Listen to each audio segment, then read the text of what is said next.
la Ciudad de México, la ciudad más grande del mundo, sí, no solo en extensión, también con la zona metropolitana, rebasa los 26 millones de habitantes. Así es. Casi 27 millones. Pero imagínense la derrama económica que no la ha producido el gobierno actual, ni el anterior, sino por el solo hecho de ser la sede de los poderes de la federación, el legislativo, el ejecutivo y el judicial, que así lo establece la Constitución, por eso es que es un distrito federal, pues obviamente aquí serán todos los negocios. Las empresas podrán trabajar en Tabasco, en Yucatán, sacando petróleo, pero la matriz la tienen en el Distrito Federal y obviamente aquí tributan. ¿Qué diría uno? Pues este es el informe. ¿Qué les parece si nos enlazamos con el señor diputado Jorge Gaviño? Él es diputado en la Asamblea Legislativa del Distrito Federal y estuvo, por cierto, ahí en el informe del jefe de gobierno, y que nos cuente qué es lo que sucedió, ¿no? Señor diputado Jorge Gaviño, agradezco mucho el que nos hagas el favor de tomar la llamada. Eduardo Ramos, qué gusto saludarte, te mando un abrazo a ti y a tu auditorio también. Muchísimas gracias. Tú tuviste la oportunidad de estar ahí como pocos, ¿no? Inclusive subiste a tribuna a fijar la posición de tu partido.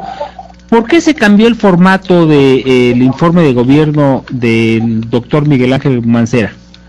Pues mira, fue una de las cosas que nosotros criticamos, porque el formato es un formato muy viejo, un formato que además no se había utilizado por eso, es un formato que no permite el diálogo, el debate, la conversación siquiera con el jefe de gobierno, por lo tanto no es un formato democrático. Sin embargo, y hay que decirlo también con claridad, el informe que nos proporcionó el jefe de gobierno es un informe interesante que, como bien dices tú, se está resumiendo en generación de empleos. Nosotros tenemos un déficit en la Ciudad de México de cerca de 250,000 empleos.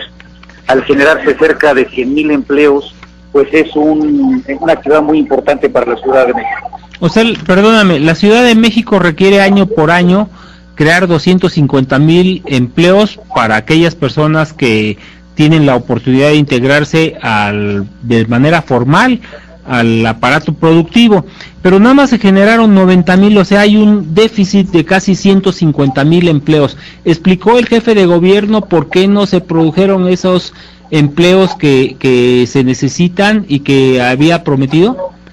Él lo que señaló es de que hizo un gran esfuerzo de inversión para generar los empleos.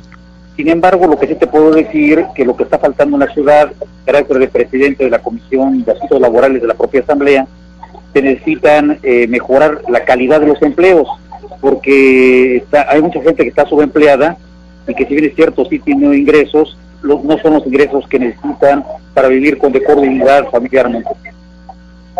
Hemos visto que en el informe hablaba mucho el doctor Miguel Ángel Mancera Espinosa en la parte de que se han implementado los programas para apoyar a los mayores de 65 años y se les da una pensión de por vida, y que se han hecho, de acuerdo a la información que trae, muchísimas cosas en favor de las personas de la tercera edad.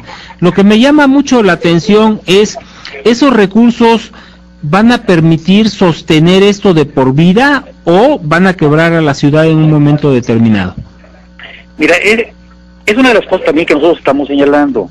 Finalmente, mientras no tengamos una fuente de ingresos directa para esta actividad, mientras estemos tomando recursos de los impuestos generales y lo estamos canalizando a la política social, tenemos el riesgo que tú mencionas, que no sea para siempre y que de pronto, si no tenemos los suficientes impuestos, se colapse el sistema pensionario o el sistema de política social. Para que se pudiera mantener una situación de esta idea, tendríamos que tener un impuesto indirecto o un impuesto directo para canalizarlo precisamente para esa política social. Diputado Jorge Gaviño, fíjate que algo que me llamó muchísimo la atención es el comentario del secretario de Gobierno del Distrito Federal, que a la hora de ir subiendo las escalinatas allá en la Asamblea Legislativa del Distrito Federal, precisó que el CENTE no va a regresar al Zócalo, que no lo van a permitir. Y posteriormente el jefe de gobierno, en su mensaje, también de alguna manera dejó entrever que no permitirían que el CENTE regrese a la posición. ¿Qué es este mensaje? ¿Cómo lo percibes tú? ¿Es un mensaje político o realmente sería convicción? Porque algunos dicen que el jefe de gobierno es el que está apoyando ahí a la CENTE con estos baños públicos y con los operativos que se han manejado, más para protegerlos que para contenerlos. Mira, el asunto de las marchas, manifestaciones, plantones, hay una línea muy delgada cuando se habla también del derecho a la ciudad. El jefe de gobierno tiene que cuidar mucho, conciliar sin enfrentar los derechos constitucionales que se tiene a la libre manifestación de las ideas, al derecho a disfrute de la ciudad, también con el derecho que tenemos todos de no ser agredidos, de poder también circular por las calles con libertad. Entonces, mientras no se agreda a los demás, mientras no tengamos una invasión de derechos de los particulares, tenemos que tutelar el derecho a la libre manifestación. Entonces, yo creo que lo que, digo, sin interpretar al secretario general de gobierno, lo que está señalando es eso, que tenemos la posibilidad de disfrutar la ciudad y que el gobierno de la ciudad tiene que tutelar ese disfrute. Pues ojalá que así se entienda, porque realmente yo no lo agarré en ese sentido, pero por ejemplo, por el otro lado decía el jefe de gobierno que van a pedir un fondo de ayuda para la reparación de los daños y perjuicios que se le han ocasionado a los comerciantes y que le van a exigir al gobierno federal que aporte esos dineros que se perdieron. ¿Te parecería bien, Jorge Gaviño, que nos vayamos a un corte y regresamos y comentamos esa aseveración? Sí, con mucho gusto, espero. Claro que sí. Te agradezco mucho. Son las 16:46, vamos a un corte y regresamos. Bien, pues regresamos, estamos platicando con el diputado Jorge Gaviño Ambriz. Él también es presidente del partido Nueva Alianza y le comentábamos hace un momento con respecto a esta información donde el señor jefe de gobierno dice que le va a solicitar al gobierno federal un fondo para poder resarcir los daños y perjuicios ocasionados a los comerciantes y a las personas que han causado estas personas del CENTE.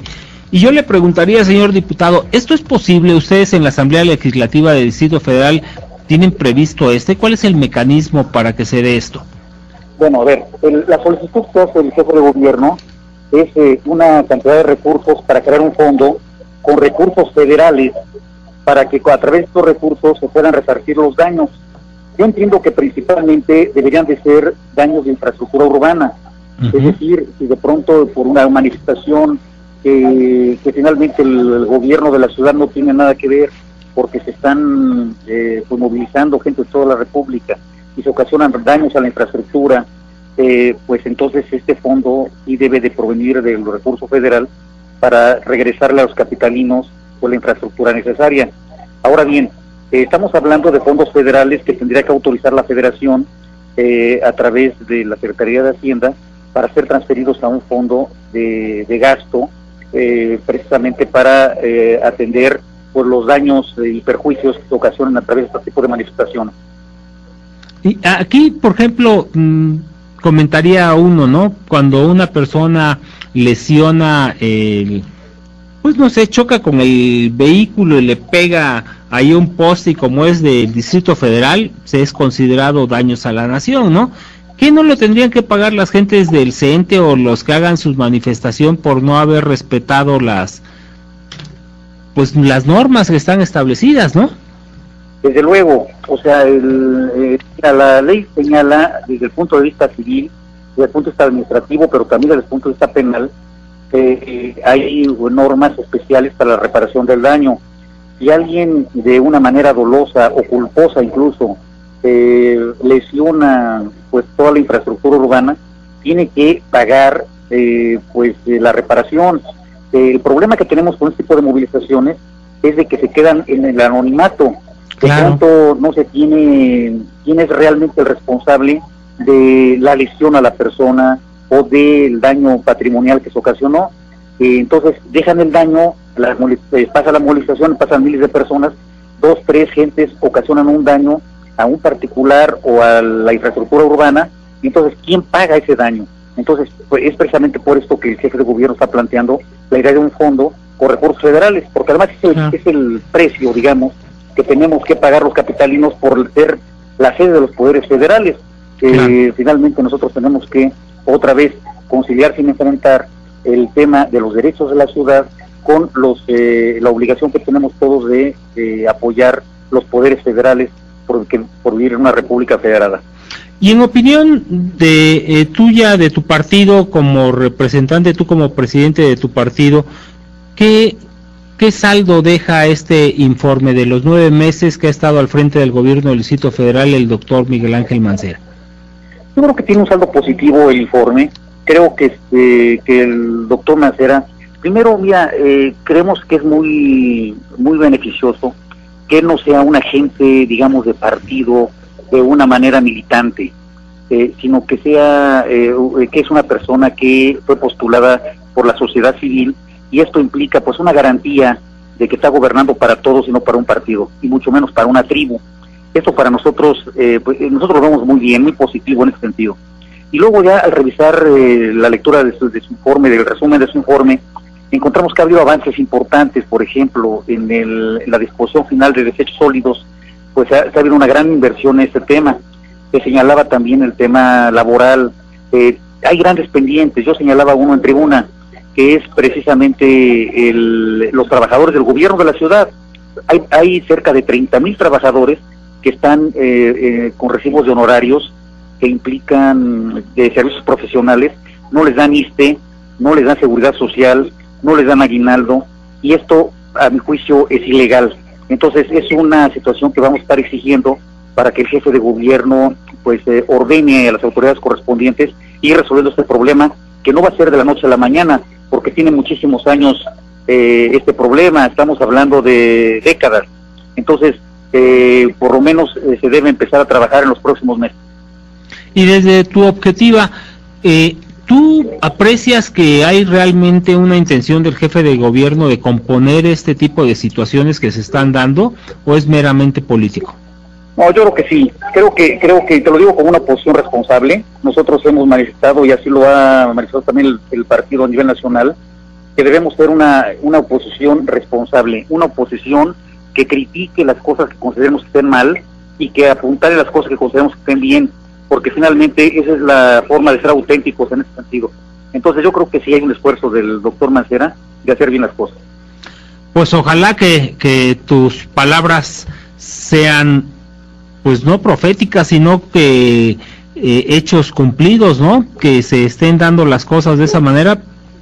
Podríamos decir que es una ciudad donde está llegando realmente la justicia y la modernidad, ¿no? Y sobre todo, mira, si observas, a mí me dio mucho gusto la presencia de secretario de Gobernación representando al presidente Peña, porque esto implica pues una era de colaboración entre la Federación y el Distrito Federal.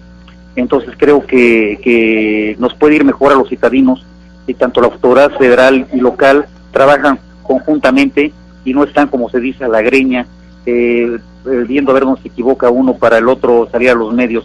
Creo que es una buena señal que haya estado el secretario de Gobernación en el informe del doctor Mancera. Que por lo menos haya respeto. Pues ahí está la información y la apreciación y el punto de vista del señor diputado Jorge Gaviño Ambriz, también como presidente del partido Nueva Alianza. Te agradezco infinitamente el que nos hayas tomado la llamada y que nos dieras tu punto de vista. Al contrario, Eduardo Ramos, te mando un abrazo y también a tu auditorio. Gracias por todo. A ti, muchísimas gracias. Pues es el diputado Jorge Gaviño Ambriz, él es diputado en la Asamblea Legislativa del Distrito Federal, y es la apreciación, ¿no?, también del presidente del partido Nueva Alianza. Yo pensé que iba a tener una apreciación como lo hace normalmente la oposición, ¿no? Muy dura, pero fíjese, no me esperaba que expresara de esa manera el que se han cumplido metas, se han cumplido aspectos diferentes que se habían propuesto, y bueno, si le va bien al jefe de gobierno, nos va también bien como sociedad. Son puntos importantes